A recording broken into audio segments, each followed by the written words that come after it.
Hi, we're taking a break with Jim, of. the Get Up Kids. What's up, dude? How are you?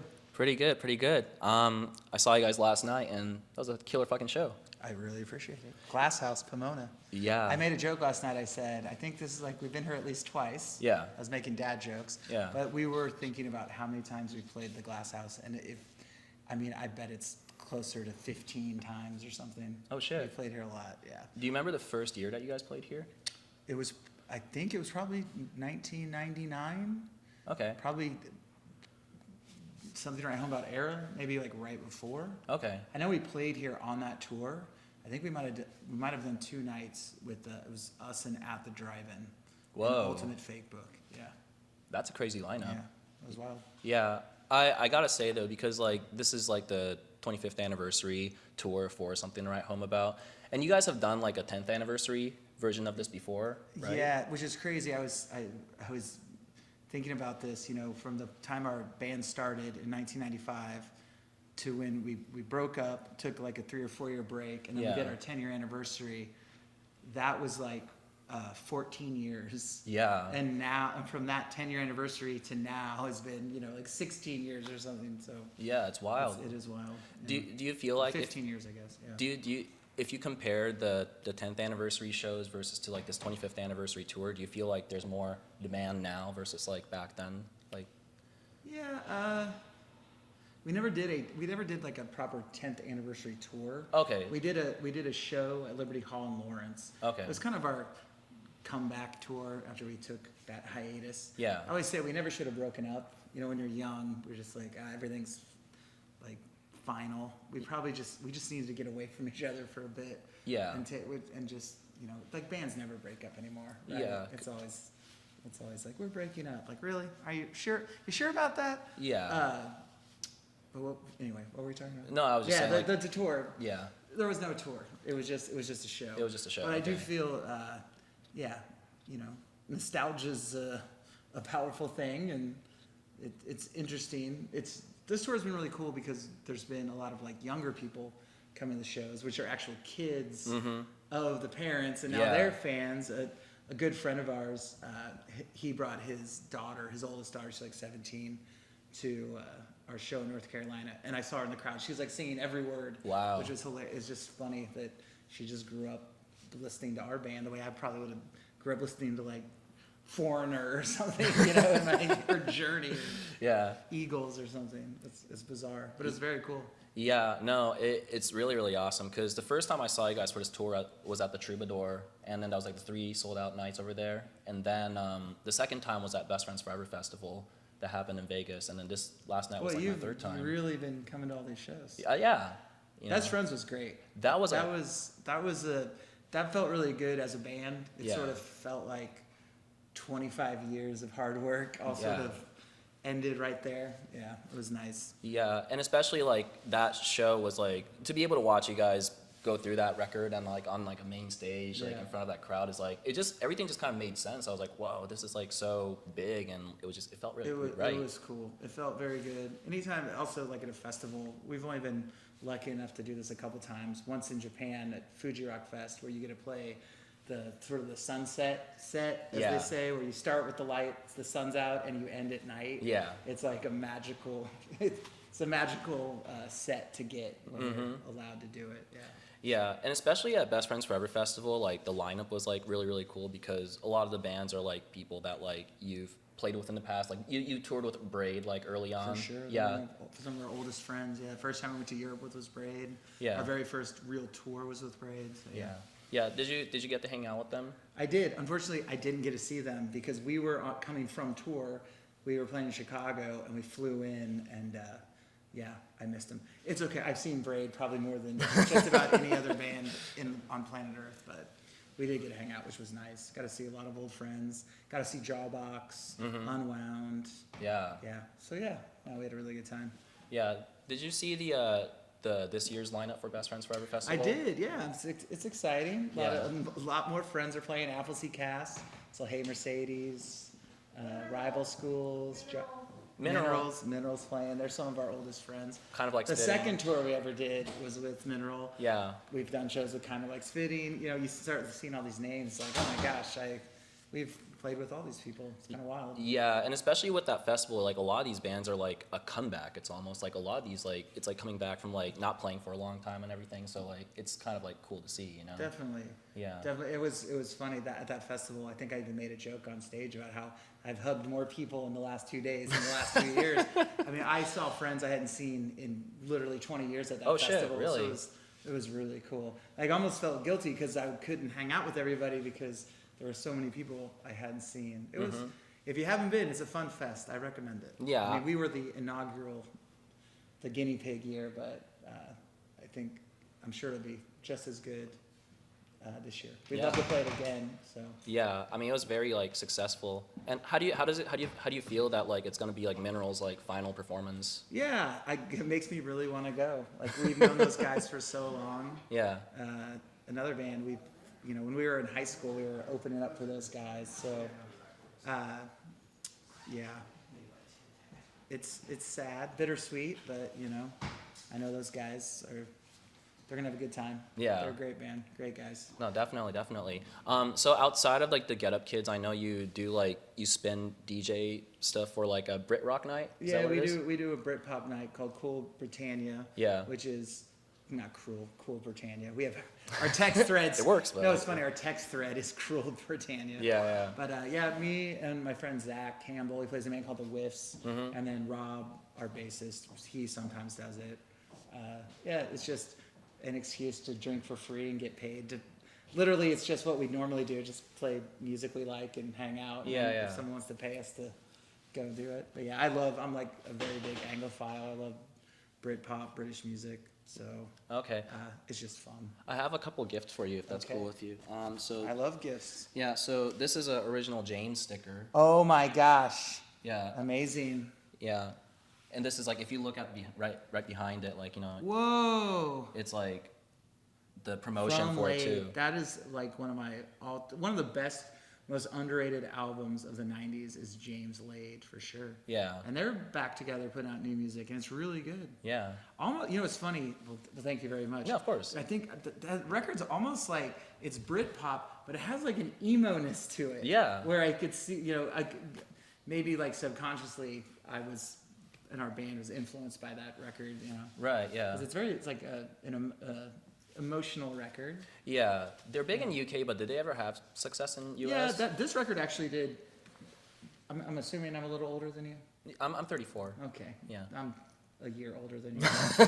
I'm a lot older than you. So Yeah. in the 90s, that record was it had a couple big alternative radio hits. So. Okay. But pretty much that record was their big record in America. But no, it was successful. Yeah. Okay, I have another sticker to give you Okay. too, if that's cool. I know I'm kind of pulling a Nardwar here right now, but like, where the fuck is it? Yeah. Oh, here it is. This is the OG Verve sticker. Whoa. Look at them. They look cool, huh? It looks like Syd Barrett and Pink Floyd. They were definitely going for that. Yeah. I think. Yeah, especially like their first record is very shoegazy. Yes, for sure. Yeah. So I'm very excited. I've never seen the Verve. Yeah. And I've never seen Richard Ashcroft, and Rob and Ryan, our bass player and drummer.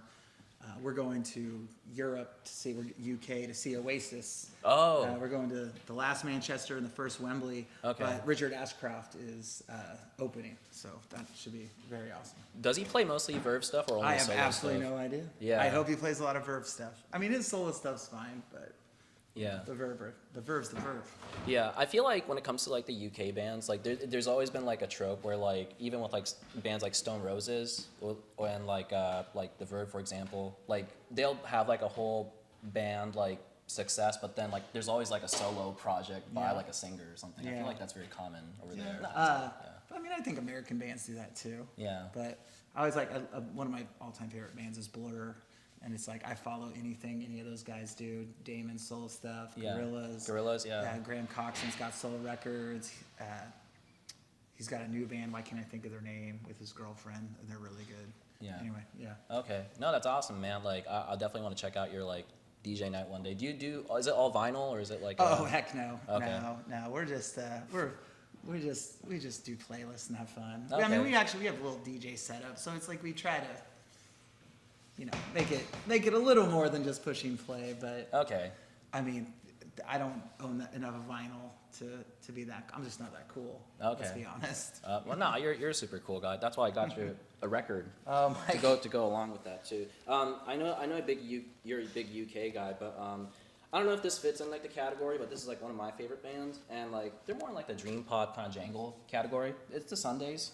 Yeah, we love the Sundays.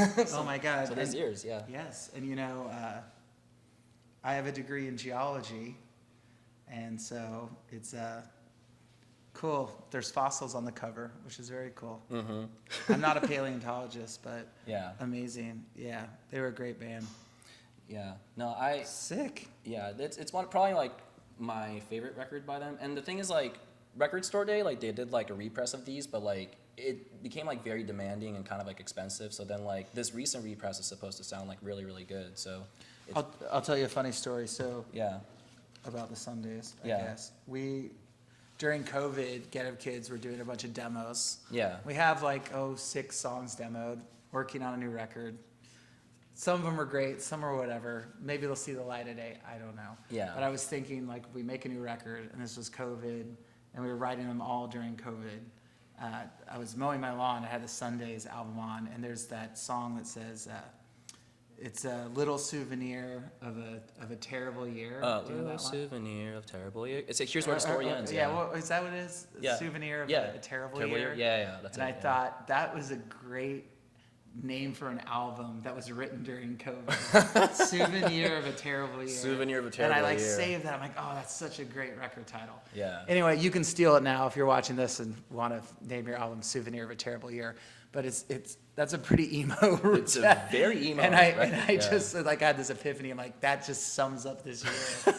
This record would be Souvenir of a Terrible Year. Anyway, there you go. Yeah, definitely. When you were talking about how like actually related to like dream pop, shoegaze, and emo and all that, but a lot of the young people now are like really embracing like those genres and looking into like older bands and stuff like that. I know that like you have kids, but like are your kids like into music as much as you are?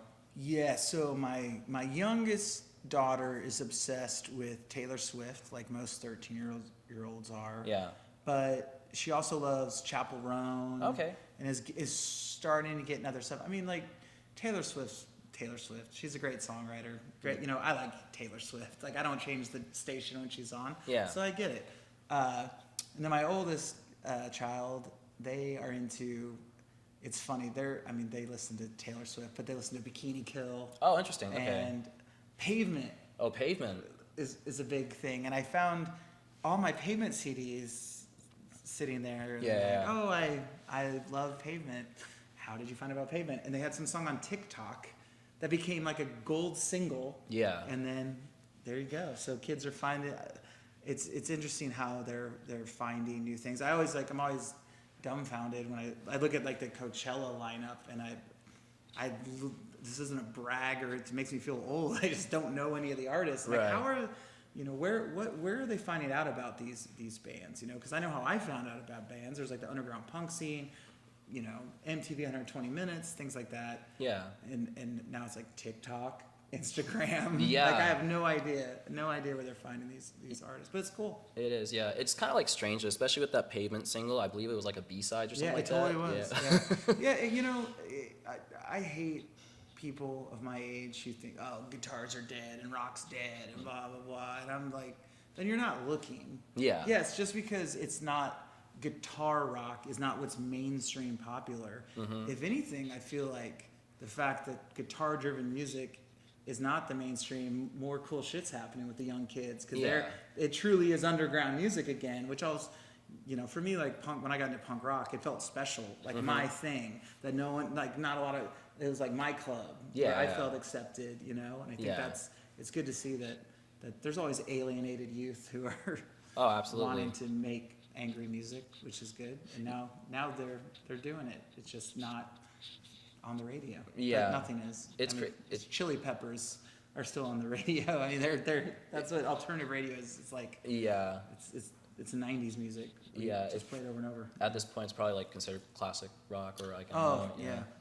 I mean, that's like I did the joke. Some lady on the plane flying out here, we were talking like, oh, in a band playing a show, whatever. Yeah. She was a little older, probably in her 70s, asking what type of genre of music. I'm like, I don't know, rock, alternative rock. Like, I'm trying to explain it to her. Yeah. But then I was thinking, I mean, at this point, we're probably considered classic rock. We've been a band for 30 years. Right. So, Yeah. when Nirvana was starting playing on my classic rock station, that's like, oh shit. Yeah. And you got to see Nirvana too, so I did. That was amazing. Rob Pope and I saw them on the In Utero tour in Kansas City with Mudhoney and Jawbreaker. Yeah. And it was like 2 weeks before 24-Hour Revenge Therapy came out. Yeah. So, and I didn't even know Jawbreaker. I just turned 16. I didn't know. I knew the name, didn't know their music. So of course we're like, who the hell is this band? Yeah. There you That go. must have been a crazy show, huh? It was crazy. And then the very next night, I saw Rage Against the Machine in front of 1,000 people in Lawrence, Kansas, and Yeah. Quicksand opened. And that's when I was like, okay, I guess I want to be in a band. I want to pursue this music for stuff sure. now. Yeah. Wow, that's really It incredible, was man. life changing. And then that summer, I saw Fugazi on the Kill Taker tour, like 2 months earlier. So all those like kind of cemented my love of music. Yeah, it's really cool because like, especially because like I interview a lot of like DIY bands like in the area right now, and then and a lot of them play like really amazing shows, and like they bring so many people, and part of it is because like they play all ages shows, and those are the type of shows where like everybody just comes out, and even if it's like the bands that nobody knows, everybody just goes there, because like that's a thing to do. But when you were growing up in Kansas City, Missouri, was it easy to book shows, or like were there like was it kind of like easy to find DIY shows happening? There was a scene, a lot of house parties. Like when we were there, like some of the punk underground bands, like I don't know if you know the band Boys Life. Okay. They were kind of a big band, and they toured all over the states with a lot of DC bands and kind of helped us out. Coalesce, I don't know if you know them. Okay. Hardcore band. So it was kind of weird, like, Coalesce is like a metal hardcore band, and then we're like an emo band, but it all made sense in the all ages scene in Kansas City. Yeah, a lot yeah. of VFW halls, like Kansas City at the time, it was a big bar scene. Mm-hmm. When we were under 21, we played a few bars, but there was always something. But every time it was like there'd be an all ages club. It would be open for a year and a half, then it closed. And, Yeah.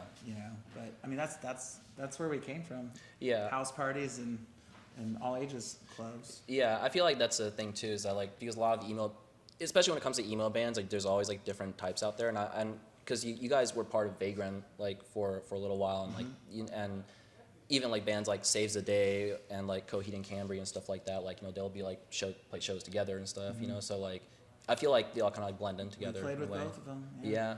Yeah, a lot of bands that used to open for us made a lot of money. Yeah. And got real famous. Good work, guys. I see. Yeah, Coheed and Cambria, they opened. I remember they opened for us in St. Louis, Missouri. Yeah. And we had the same booking agent. It's like, okay. And then they went off and got massive. So good work. Yeah, they have their own. We should have taken notes. They have their own crews and everything too. We were So good. yeah. Get Up Kids were really good about making terrible decisions. So. Oh no, I don't think so. Like, that's not true. Is it cool if we talk about something to write home about? Sure. I brought the record with me, and this is actually the one that you guys signed like when I went to Best Friends Forever Oh, Fest. sick. Yeah. So and it's cool because like there's a 25th anniversary edition that like includes like demos and stuff like that too. And one song that I want to talk about is like in my opinion, like my favorite song on this album is Company Dime. And kind of seeing the progression of the 4-track demo to like what it is now is like kind of really cool to see with the inclusion of keyboard and everything. But like, how did that song come about? I don't remember exactly. The song is about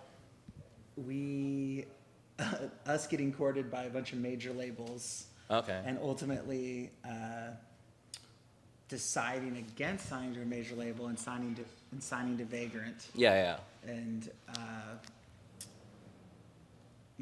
and bumming some people out we cared about who we, when you, I don't know, the music business is weird where you make these connections with people and at the end of the day it's business. Right. And as young men who had no business background, art school dropouts and whatnot, you're learning business as you go. Yeah. And you quickly realize how even in the best intentions, how how shitty the business is Right. on any level, even independent, whatever. It's a business. Right. So you kind of have to have that attitude, right? And once you accept that, it's easier. I don't know. It's easier when you accept it. It is what it is. As a song, I think we were. I think like we were listening to a lot of Wilco. Okay. Wilco's Summer Teeth, and I think Ryan was kind of. There's a song on Wilco's Summer Teeth where I think Ryan kind of stole a little bit of that, the drums. Yeah. But yeah, I remember that was a song we were working on, and when we made the record, we came out to LA and we did about a week of pre-production. Okay. At one of those, it's like a place where bands set up and do showcases for labels, where it's like where they set up like doing the lights, trying to get tour figured out. Yeah. It's a very LA, Nashville kind of thing. Yeah. And I remember that's where we sort of were hashing out the feel of the song. I don't know if I've listened to the demo or how different it is. Yeah. There were a couple that I like. Valentine, like a lot of my parts are different, or Matt had different lyrics. Yeah. Yeah, it was funny because we were a little nervous about putting all those demos out. Like, do people want to hear this or whatever? Because they're not great. It's a demo. It is what it is. It's just like trying to figure the song out. We're just like listening to it. It's also the first record we had the luxury of making demos. Like 4 Minute Mile, it was literally our live show. We just went in and recorded what we played live. Yeah. So it was that was like a whole new thing for us to actually. And also digital recording was a new thing. All that was, we had like a DAT player or whatever, an 8-DAT or whatever it's called. Yeah. That was wild. Now it's like these things. Of course you can. It's funny now how easy it is to just do demo. Like everyone has demos, But like back in the '90s, to have a demo tape was a big deal. Yeah. Like, oh, you have a demo tape. You have a recording? Because you had to spend money to do it. Like it was either a shitty 4-track cassette or you paid $500 to go make your songs. Yeah, now you can record it on your phone and it sounds pretty damn good. Dude, I'm always, I'll write riffs just in the middle of the night. I'll pick up a phone. I'm like, oh, that's kind of cool. And I just, do a demo or whatever, just right on my, like, it's not even like, I don't even know what it is. It's just like a note or whatever, like a. Yeah. I remember like Paul McCartney. I'm going to compare myself to Beatles. No, I'm not. But like he was saying, like if a song, what was he saying? Like basically, like back then, you couldn't do that. You couldn't just like hum a melody and save it. So it's like you knew it was good if you would remember it the next day. Yeah. So that's kind of, I don't know. That was kind of cool. Yeah. So like on this record, like. I feel like the person that talks about this a lot is like Mark Hoppus talks about how like he used "I'll Catch You" as like a wedding song for him and his wife. Yeah. And just like him, like are there like a lot of similar stories where like fans would like use like a Get Up Kids song for like a wedding or anything like that? Yeah, that's a popular one. I don't know. It's just wild. It's wild when something you wrote and I don't know. It's wild. I remember the first time I went to Europe and we're like in Italy and kids are singing our words back to us. And I'm like 20 years old thinking something I wrote in Kansas and now we're halfway around the world and people are singing the words. It's cool. Yeah. But that song in particular is definitely a popular wedding song. Yeah. Even though it goes really loud. Everyone's like, you're doing a dance and then it's this like big loud part. I was like, Matt, we got to re-record this. So we do it like an acoustic, like the wedding version. So people can have their first dance to it or whatever. Yeah. Is it true that Mark asked you guys to play at his wedding? Or It's funny. We did his TV show that he was on Fuse, and he talked about this. Yeah. And what I remember is I didn't even know about it until after the fact. Oh, for like real? almost like our management was like, oh, they're not going to want to do that. Like we got asked to go play their wedding because that was their song. Yeah. I think Jimmy World actually ended up and did played like it. Yeah. So I don't know. I guess I would have done it. He's rich. Yeah, I mean, I heard that too. So that is true. That's from his mouth. And I feel like, and we did hear about it, but I think it was after the fact. So sorry, Mark. I would have done it, but I heard it after you were already wed to your lovely wife. Yeah. Since I have this record out, like I feel like this image right here, like gets I feel like it's like the reference image of Get Up Kids most of the time. Would you be able to talk about the design by any chance and who came up with it? Yeah, so it was a friend of ours, Travis Millard, who Rob and Ryan and I went to high school with. I've known him for years. He was my neighbor. We went to church together. I've just known him forever. And we told him the record title and said, hey, make something. He's just a great artist. And I guess it wasn't very good. I don't think I saw it. Or it wasn't, I'm not saying it wasn't good. It just wasn't what we were looking for. Like Rob had seen it. Yeah. He's like, you got to come back and do something different. And he came back with the robots. And it just, it's one of those things. I don't know. It's like anything. Like any great art, music, whatever. When you overthink it too much, it's not going to be good. And like we had no idea. Like he had no idea that this would be like an iconic image. People would be getting it tattooed on them. Yeah. Yeah. Hey Ryan, we're just doing an interview. It's all good. How's it going, man? Yeah. Slamming doors. You got a problem with that? No. Absolutely not. So yes. And now it's like this. Now now we use the robots on everything. So it's kind of great. Yeah, I wanted to ask about because you've been going on tour for the longest time, but are there any newer bands that you have toured with, or bands that you have seen while on tour that you thought was really really awesome? Because I know you played with Hotelier and Pup and stuff like that. Yeah, Pup's a great band. Tiger's Jaw, we played some shows with. They're great. Yeah. There's a lot of good new bands. A lot of good new British bands. I love the band High Vis. High Vis? I don't think so. Yeah. No. Yeah. They're playing in Lawrence soon. They're kind of my friend Ivan lives in Bolton, England. Yeah. He was asking me, do you know this band High Vis? And I'm like, yeah, I love that band. He goes, they sound like Gorilla Biscuits meets Stone Roses. I'm like, oh, yes. What? That sounds I'm crazy. Like, it's like punk rock, Britpop. They're like everything. It's like, oh, someone created the perfect band for me. Yeah. Yeah, they're really good. They're going out with Military Gun. Do you know that band? Military Gun's sick. They're Yeah. good. So there's a lot of cool people doing cool stuff. I don't know. Yeah. No. There's so many amazing bands right now. Like you said, I feel like people aren't really looking. So it's. I like to make you a playlist one day or something. Yeah, for sure. Yeah, of the current LA scene stuff. Yeah. What do you call? Because when you guys made a decision to do the 25th anniversary tour, was that something that everybody was down to do? Because because some people are skeptical about doing an anniversary related stuff or full album thing. No, we had done a 4-minute mile one, and we knew this would be a lucrative tour for us. Yeah. And we didn't have a new record. With and we'd never done it. We'd never done a tour for this record, so we thought, if this is the time, let's do it. Yeah. And I think it was also good.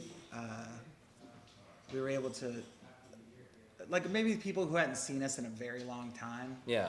Come back and go, oh wait, they're still a good band. Yeah. And their new stuff's pretty good too, because I hadn't heard it. Yeah, because Saves the Day went on their Through Being Cool 25th anniversary tour too. So I think a lot of bands are Yeah, getting on that, and yeah. I actually like it.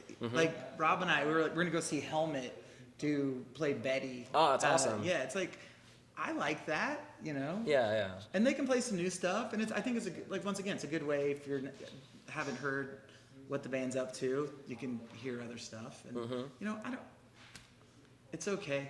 I get it. It's our biggest record. Yeah. And people like it. God forbid people want to come pay money to see our band play. You know? Yeah. In your opinion, what is the most underrated Get Up Kids song? Oh man, I don't know. Company Dime's a good one. Yeah. That's a good. I'll tell you, playing that live, because it's more of a deep track on the record. Yeah. I've actually really enjoyed playing that one live. Yeah. And before it was a song we normally wouldn't play. Yeah.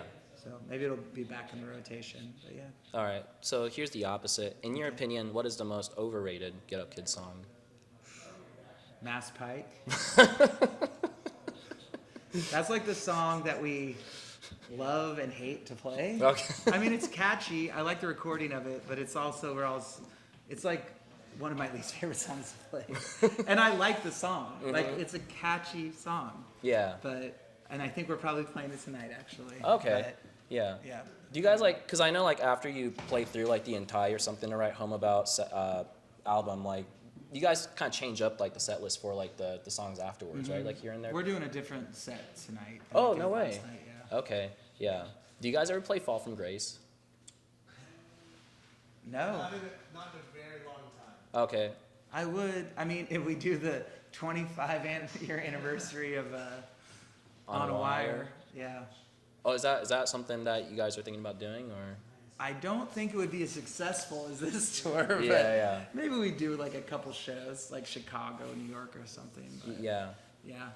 Yeah. I like that record. You know, it's not a perfect record. Yeah. Yeah, I don't know.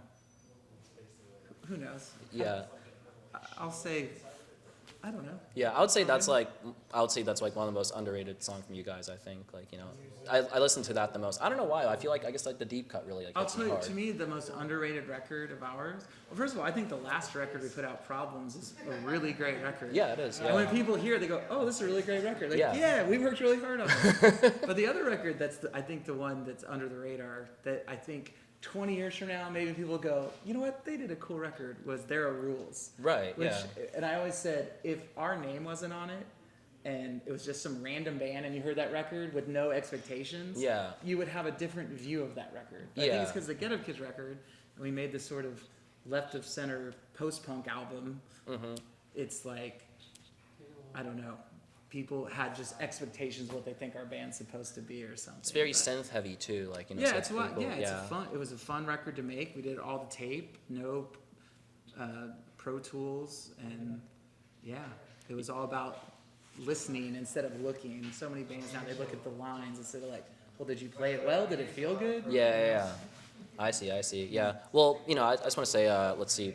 First of all, like, you know, I was able to connect with you guys through Seth, who's been like a really good friend overall, and because I interned at Polyvinyl like years ago, and that's kind of like how I was able to make connection with him. Would you be able to tell me like how the Get Up Kids like linked up with Polyvinyl? That was it. You know, they put out cool stuff, and it just seemed kind of make sense. Midwest label, Midwest band. And Right. Yeah. They're kind of let us do whatever we want. And Right. They're super nice and cool. So yeah, there you go. Okay. Yeah. I know that like you're a very big football fan, and like I was wondering like, what are there any commonalities between like emo fan and football fans? No. I don't know. Football fans are insane. I mean, I'm a football fan, but like, so obviously I'm a Chiefs fan. I'm from Yeah. Kansas City. Going to a Chiefs game, I won't take my kids to a Chiefs game. Like, it's Okay. just obnoxious. Okay. Like drunken insanity. It's not, our fans aren't as insane as Chiefs fans, that's for sure. Yeah. What are your thoughts on the Super Bowl halftime performance of Kendrick Lamar? It was great. It was actually the only good part of that Super Bowl, if you ask me, as a Chiefs fan. It was the only thing we enjoyed. Yeah. You guys watch that on tour, right? Like, You know, it's funny. We were in Charleston, South Carolina, and we rented this like top floor apartment, and it was badass, huge TV. We all had fun. All our crew was rooting against the Chiefs. Yeah. But it was just a terrible game for a Chiefs fan. If you're an Eagles fan, good job. It was Yeah. wonderful for you guys. Yo, that was definitely wild Yeah. for sure. Yeah. What's your like perception of like, I say like emo scene these days, because like I feel like people really rejected that term back in the day, and then now like I feel like it's more like embraced these days with like, you know, how people have like emo nights or whatever and stuff like that. I don't know. I just don't. Whatever is considered like emo, that like the average person on the street thinks is emo. I don't think we feel a part of that scene. Right. Yeah. You know, I get asked to do these emo night DJ nights, and just like they don't play Get Up Kids at these nights. So I'm like, I don't know why you're asking me to DJ. When Right. They're to them, it's Panic at the Disco. Or like My Chemical Romance yeah, or something yeah. like that. Yeah. It's like yeah. even, I mean, those guys are cool. I like that band. They're nice guys. It's just sort of not. It's like a lot of that's just something else. Right, Where I yeah. just don't. As far as, not that I dislike the music or anything. It's just as our band, I just don't feel like that's not the scene we came from. Right. you Yeah. know? Yeah. I feel like this. I don't know. Not to disparage it or anything. It's just not our world. Yeah. It's interesting though. Like, they actually asked you to DJ one of the emo nights or something. Yeah, which I have, but I play, Taking Back Sunday and Yeah. and Fall Out Boy. 'Cause Right. That's what those kids want to hear. The Yeah. kids are all. Yeah, they don't know the Get Up Kids, but it's okay. What's the after this tour? Because I know you guys are planning on going to Europe too. But do you guys have any new plans for like making a new record, or like, what do you guys have going on? We have a lot of touring. We're going to tour in September. We got some more big announcements of touring on this record. And then I don't know. I think Matt's working on some stuff. Yeah. And everyone's kind of doing their own thing. I mean, this last cycle of touring is more than we've toured in 10 years. Like we've been on the road for like 5 months out of a year almost or something, which is like way more than we ever tour. Yeah. So I think we're just gonna take a little bit of break. Yeah. Regroup, and yeah, I'd like to make new music, but you know, we all have other life responsibilities. Sometimes it's not the easiest thing when you're in your 40s. Yeah. Is it hard to be a dad and then tour at the same time? It was. It's easier now. I have teenagers. And Okay. I mean this. Love you guys. They're self-absorbed, like Yeah. most teenagers are. They're doing their own thing, so they miss me and stuff. But they're focused with their own life, so it's not quite as difficult when you have, you know, 6-year-olds or whatever. Yeah. Okay. Well, that's I know for exciting the then. other guys, it can be difficult who have younger kids. All Matt kids are all 18 have now. kids. Yeah, they're all 18 now, so Okay. that changes a lot. Gotcha. Oh, I should have asked this like during the Britpop thing, but like, cause I know you're gonna be attending like the Oasis show that's coming up, but Yeah. like, how excited were you when they announced a reunion? We were very excited. We kind of lost our minds, and it's probably why we're going to 4 shows. Oh, 4. Okay. Yeah, Okay. we're doing 2 in the UK, and then we're going to Chicago. And Ryan and I are going to go see the first Rose Bowl show. Okay. Yeah. Was it easy to get tickets?